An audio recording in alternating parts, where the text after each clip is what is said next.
E aí, gostaram de conhecer um pouquinho a história da Estrada de Ferro Madeira-Mamoré? Legal, né? Interessante nós conhecermos um pouco da nossa história. E nós temos a educação patrimonial, que ela trabalha esse contexto. Nós precisamos conhecer nosso patrimônio material, imaterial, nosso patrimônio histórico, nosso patrimônio artístico, nosso patrimônio cultural, para que nós possamos preservá-los, para que nós possamos respeitá-los e para que nós possamos interagir com esse patrimônio e tirar uma leitura e um aprendizado interdisciplinar dele. Por isso que nós trabalhamos essa questão do patrimônio. E a Estrada de Ferro Madeira-Mamoré, hoje, abandonada ali, que a gente está aguardando, abriu seus portões para a visita, faz parte desse patrimônio material do estado de Rondônia. Olha aqui, ó, atrás de mim aqui. A cultura do imaterial, festa do divino, patrimônio imaterial. Forte Príncipe da Beira, patrimônio material. Comunidades quilombolas do Forte Príncipe da Beira, patrimônio imaterial. Então, tudo isso são patrimônios que estão dentro do nosso contexto e que o ano que vem, no segundo ano, eu vou levar vocês a fazerem uma atividade sobre essa questão patrimonial, específico sobre essa questão patrimonial. Na tela de vocês aí, porque nós estamos na aula 14.2 fazendo a revisão da Estrada de Ferro Madeira-Mamoré. Vimos que era um sonho, fim de escoar os produtos comprados. A Bolívia buscava uma alternativa de escoar seus produtos, porque não podia mais ir para o Oceano Pacífico, ou para o Pacífico. O Rio Madeira, então, era uma alternativa que estava já sendo usado como corredor de exportação. A navegação pelo Beni, Madre de Deus, Guaporé, Mamoré, atingiu o rio Amazonas e daí o rio, ao oceano do rio, ia para o Oceano Atlântico. Nós temos aí a construção que tinha Quevedo, a serviço do governo boliviano, em 1861 ainda, gente. 1861. Quero lembrar vocês que ainda não se tinha aqui a assinatura do Tratado de Ayacucho, que é de 1867. Então, eles já sabiam que eles precisavam vencer esse trecho encachoeirado. Quevedo sugeriu a canalização e construção de uma ferrovia entre as cachoeiras de Guajará-Mirim e Santo Antônio. Isso já em 1861, ele já sugeria isso. João Martins da Silva Coutinho, ele sugere a construção de uma ferrovia que ligasse também o Madeira ao Mamoré. Para ele, iria começar, serviço do governo brasileiro, poderia começar lá em Humaitá. As empresas. Nós temos várias empresas vindo. A primeira empresa, a Public Works, contratada pelo Coronel Tiocho, não consegue assentar um só quilômetro de trilho e abandona dizendo que isso aqui era um antro de podridão, onde homens morriam como mosca. Em 1878, a empresa Pitt Collins, da Filadélfia, também abandonou a obra em 1789, após ter assentado apenas 7 quilômetros de ferrovia. Dificuldade diversa ocasionaram a desistência da empreitada e a construção da ferrovia pela empresa inglesa. Então, nós temos aí os estudos da região. Em 1883, nós temos a expedição comandada por Carlos Mossi, que ficou em Santo Antônio durante 6 meses. A morte de engenheiros, as dificuldades fizeram com que Mossi, o relatório de Mossi não tenha tido êxito. Em 84, um ano depois, nós temos a expedição de Júlio Pincas, que terminou de forma desastrosa. O engenheiro dele morrendo de malária, e ele foi desastroso. Ou seja, o governo brasileiro não tinha mais interesse. Aí nós temos a Guerra do Acre.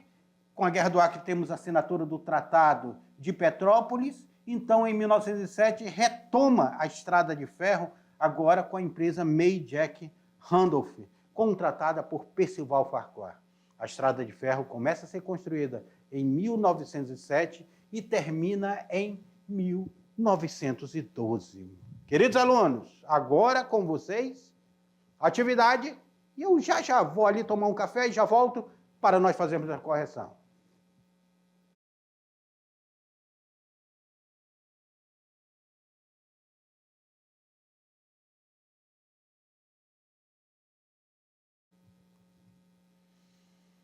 Vidas perdidas, vidas ceifadas, vidas esquecidas. O cemitério da Candelária está lá abandonado. Aonde foram enterrados mais de 1.500 estrangeiros. Estrangeiros abandonados na floresta amazônica. Estrangeiros vindo de tantas partes do mundo e que hoje viraram floresta. Floresta que foi devastada. Floresta que foi resistida. Floresta que foi ferida. Povos originários mortos e dizimados. Doenças, epidemias, ataques. Se tenta revidar, mas como a flecha vai vencer a pólvora?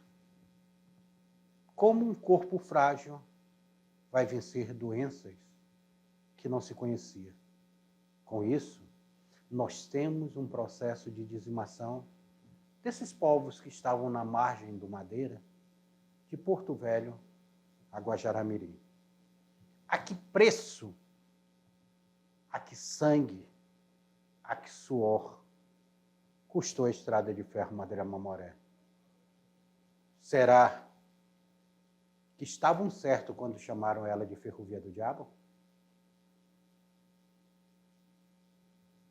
Ferreira de Castro escreve essa obra e ele estaria certo ao chamá-la de Ferrovia do Diabo? Ou ela foi uma ferrovia do progresso?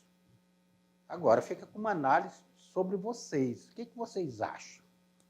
E nós vimos nessa aula, que agora nós vamos ver na atividade, um pouco da estrada de ferro Madeira-Mamoré. Na tela para vocês.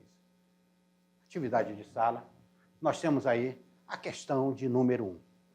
A questão de número 1 fala aqui: o noroeste boliviano e o rio Madeira já estavam sendo usados como corredor de importação e exportação pelos bolivianos.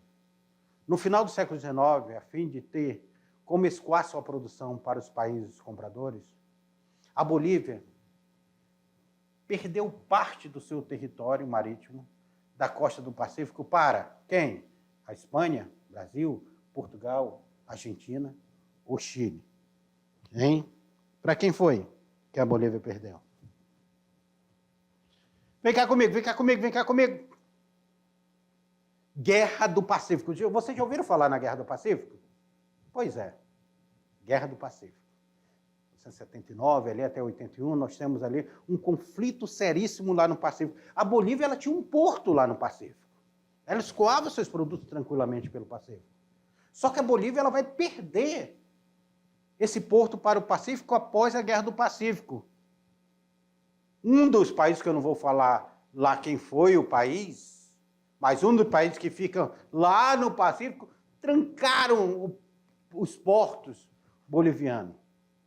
Equador, Bolívia, perdem a guerra para o Pacífico. E ele, Chile, vai tomar conta e agora, até hoje, tem alguns impasses diplomáticos entre a Bolívia e o Chile, até hoje. E ele vai impedir que a Bolívia passe para escoar seus produtos pelo Pacífico sem pagar uma grande taxa. Com quem a Bolívia tinha um acordo? Com o Brasil. Nós tínhamos o Tratado de Ayacucho. Então, se tinha a possibilidade de se escoar esses produtos via Rio Madeira.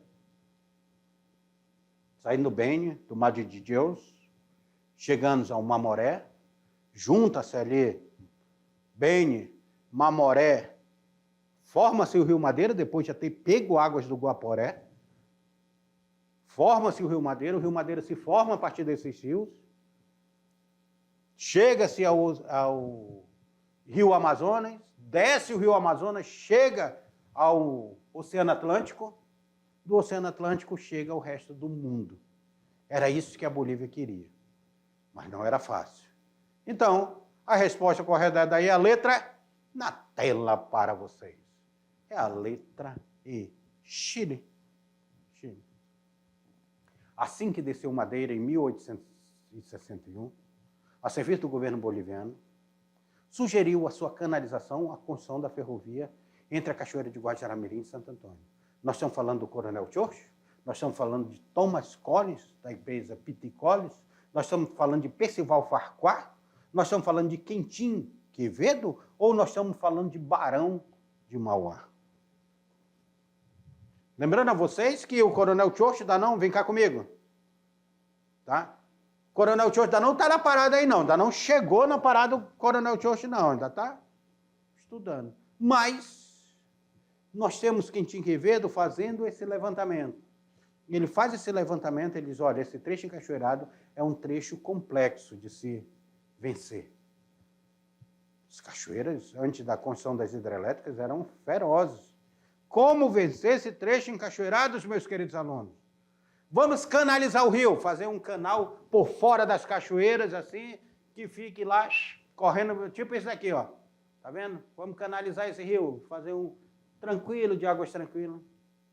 Não, era inviável. Tinha trator naquela época. Se tinha estrutura para fazer uma canalização, seria na enxada? Seria na dinamite? Era complicado. Mas sistema de canalização já existia em outras partes do mundo. Inclusive, depois nós vamos ver o canal do Panamá sendo construído assim. Mas ainda não estamos falando do canal do Panamá. Coronel Chocho, Thomas Collins ainda não tinha vindo para cá. Que o Thomas Collins vai ser a empresa que chega aqui a Santo Antônio e assenta 7 quilômetros de trilho. Nós estamos falando de uma figura emblemática neste momento, que é a figura na tela para vocês, é a figura do Quentin Quevedo, que está a serviço do governo boliviano. Isso ainda em 1861. E olha que nós ainda não estamos no auge da borracha, mas tem outros produtos que a Bolívia já escoava por essa região. Olha a questão 3. A questão 3, ela fala. Em 1878, foi contratada a empresa que, devido a diversos fatores, essa empresa abandonou a obra em 1789. Tá? 79, 1779. Após ter assentado apenas 7 quilômetros de ferrovia. Nós estamos falando de quem? Que essa empresa aqui, 1800, aqui, vamos apagar esse número aqui, 1879. Colocar o número correto aqui, conforme está lá no nosso slide. Nós estamos falando da Public Works, Red Bryce, P.T. Collins, da Filadélfia. Nós estamos falando da May Jack Randolph, ou nós estamos falando da Odebrecht? Quer comigo? Nós temos a primeira empresa que vem para cá é a Public Works. A primeira empresa é a Public Works. A Public Works, ela chega, não consegue assentar um só quilômetro de trilho, sai espalhando, eu não vou dizer nem fake news, porque eles não espalharam fake news, falaram a pura verdade. Eles falaram que era, naquele momento, impossível construir a estrada de ferro, que aqui era um antro de podridão, homens morriam como moscas. Ele estava falando da malária que matava assim, ó, as pessoas. Quando se deu o Covid, o medo que nos deu, as pessoas morrendo ao nosso lado. Agora imagina naquele momento, sem recursos, sem nada, sem tratamento, as pessoas morrendo. Morreu como mosca. A Public Works vai embora. O Coronel Chocho ainda tenta contratar outras empresas. A May Jack e Randolph, a Red Bryce Company, ainda tenta contratar uma, passando a concessão para outra, tudo, que também não conseguem vir para cá e assentar nenhum só quilômetro de trilho. Até que chega uma empresa norte-americana. comandada por Thomas Collins. Chegou, foi assim, os jornais norte-americanos, que tem registro até hoje, foram a euforia, era a capital norte-americana, com tecnologia americana, com mão de obra americana qualificada. Eram os engenheiros norte-americanos vindo para cá. Os americanos, dentro daquela euforia, nós conseguimos fazer qualquer coisa em qualquer lugar. Quando chegaram aqui, se depararam, ele aqui, Rufino, disse bem assim, ó, hoje quem defende a Amazônia é o mosquito da malária. Se não fosse esse mosquito, a floresta virava palha. Salve, salve, salve ele.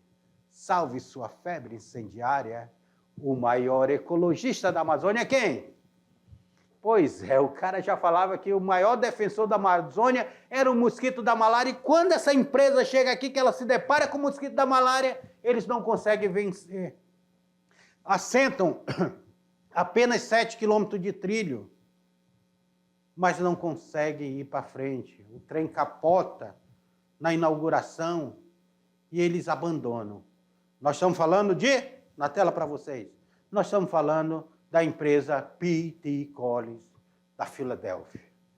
P.T. Collins da Filadélfia. Vamos para a quarta questão aqui.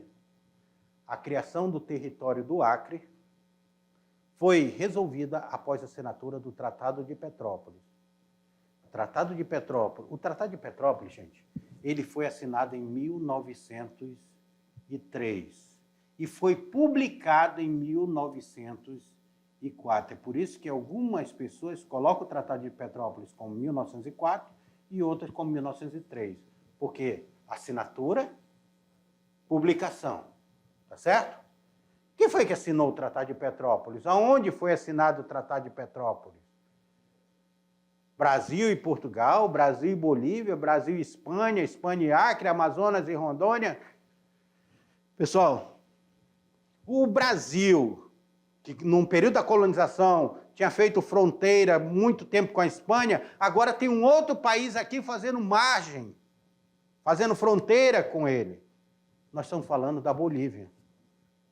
E o Brasil, que já tinha assinado o Tratado de Ayacucho com a Bolívia, assina um novo tratado com a Bolívia, chamado Tratado de Petrópolis.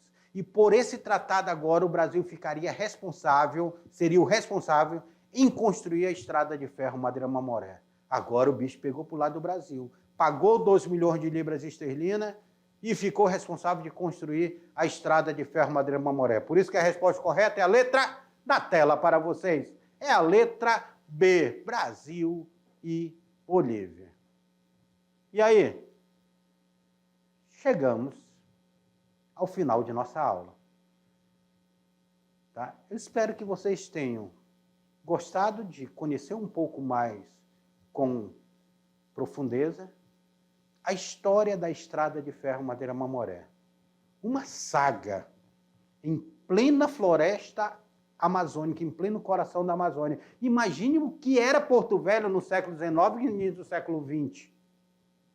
E essa saga, ela teve a participação de homens que vieram de várias partes do mundo, mas que tiveram a dizimação de povos que aqui estavam. Estrada de ferro Madeira-Mamoré, a ferrovia do diabo. Até a próxima aula.